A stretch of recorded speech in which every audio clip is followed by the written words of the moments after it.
যাবত সরকার পরবর্তী অন্তর্বর্তীকালীন সরকারের জামানায় যশোরের গ্রামীণ অবকাঠামোর কোনো উন্নয়ন হয়নি। পাকা রাস্তা থেকে যদি গ্রামের কোন একটি রাস্তায় কয়েক কদম হেঁটে যাওয়া হয়, সেই রাস্তা চলাচলের অনুপযোগী হয়ে গেছে।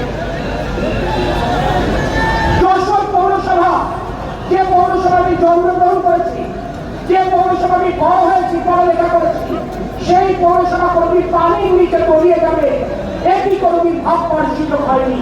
অথচ আজ অল্প বৃষ্টিতে এই যশোর পৌরসভা বিস্তীর্ণ এলাকা জলবদ্ধতায় নিমজ্জিত হয়ে ঠিক।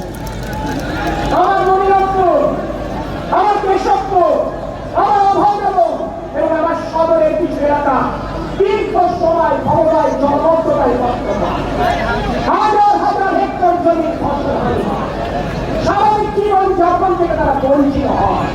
মাননীয় প্রধানমন্ত্রী, আপনার মাতা প্রধানমন্ত্রী থাকাকালীন 1991 থেকে 96 এবং 2001 থেকে 2006 হৃদয় উজাড় করে ওই অঞ্চলের মানুষের কষ্ট লাঘব করার জন্য